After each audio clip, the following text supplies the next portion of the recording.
Three, two, one. Assalamualaikum warahmatullahi wabarakatuh. Selamat pagi semuanya. Bagaimana kabar kalian hari ini? Semoga Allah memberikan kesehatan untuk kita semua.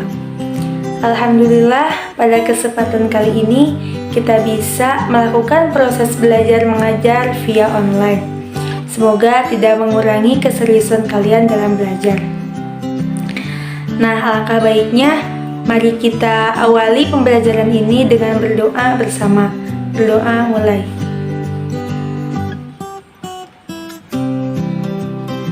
Berdoa selesai. Untuk pengabsenan, kalian bisa di-list di grup WhatsApp saja ya. Silahkan kalian simak video ini dan siapkan alat tulis untuk mencatat hal-hal pokok yang ada di video ini. Sekarang kita akan membahas tentang peradaban bangsa Arab sebelum Islam. Mempelajari tentang peradaban bangsa Arab sebelum Islam menjadikan kita tahu kondisi Mekah sebelum adanya agama Islam.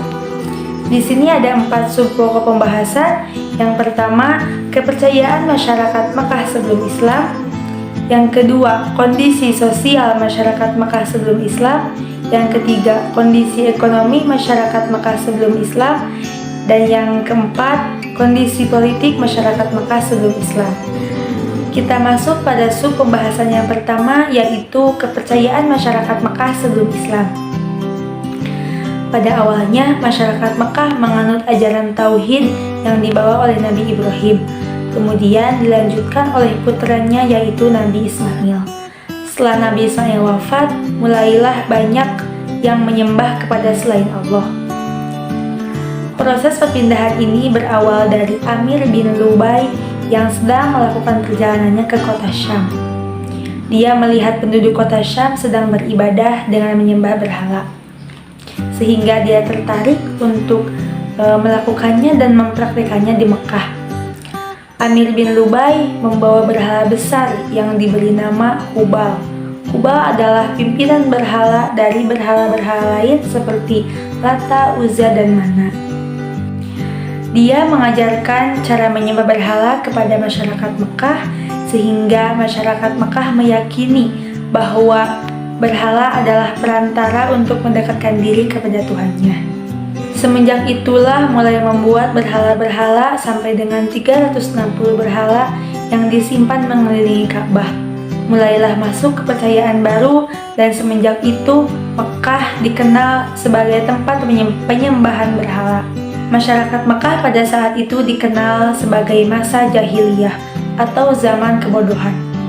Bodoh dalam hal ini bukan bodoh tentang ilmu pengetahuan, melainkan tentang keimanan yang diajarkan oleh Nabi Ibrahim.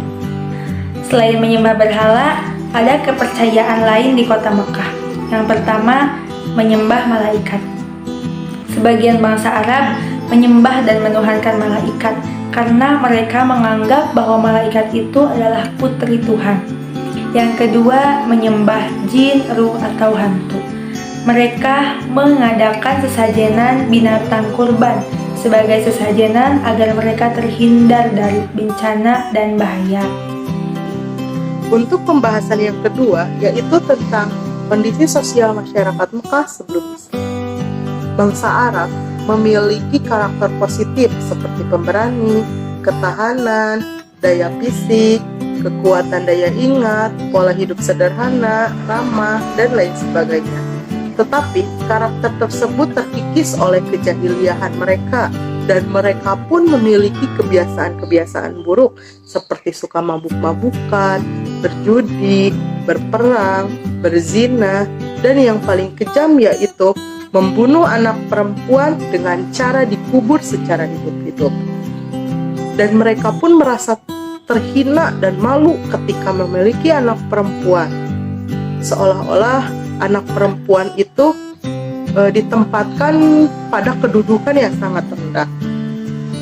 Dan perempuan itu diibaratkan binatang piaraan yang tidak memiliki kehormatan, kekuatan untuk membela dirinya.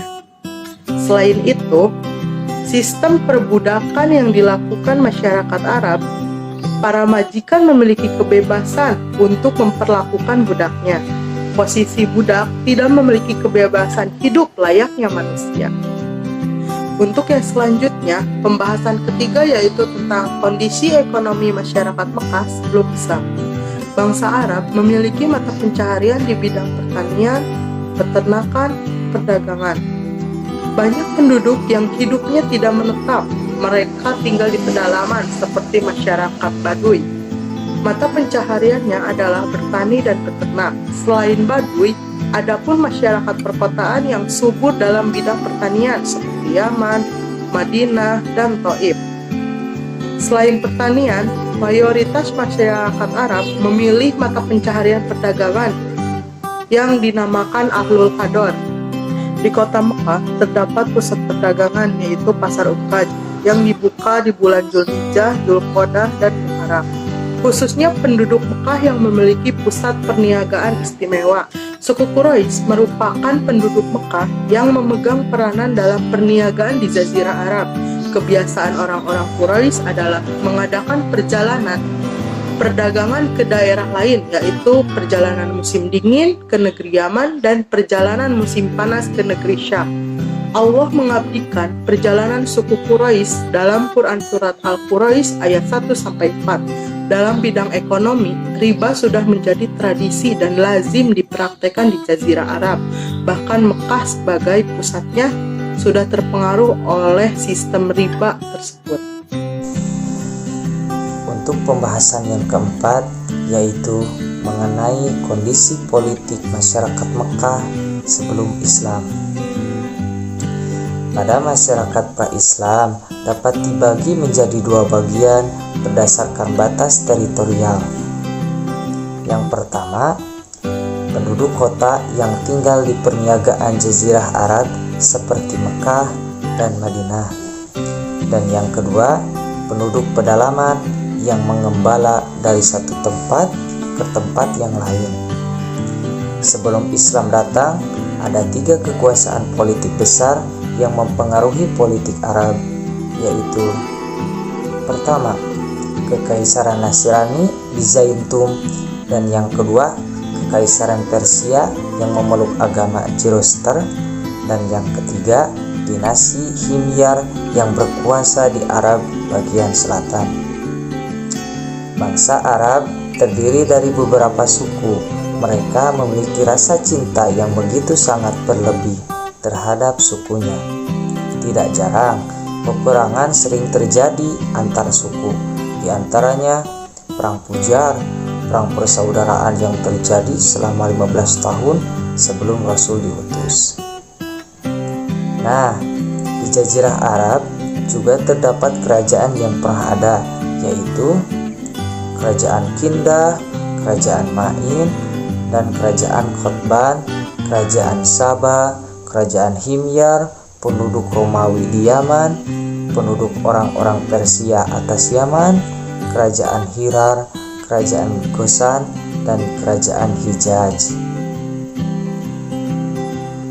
Dari materi yang sudah disebutkan, ada sedikit kesimpulan bahwa peradaban bangsa Arab pra-Islam yang disebut periode Jahiliyah adalah bukti dari adanya sebuah kebudayaan Arab yang mendahului datangnya kebudayaan Islam.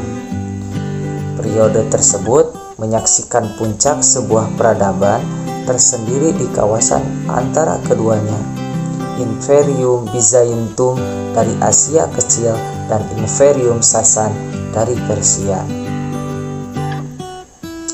Nah, untuk pembelajaran selanjutnya, semoga kita bisa belajar mengajar via luring atau tatap muka.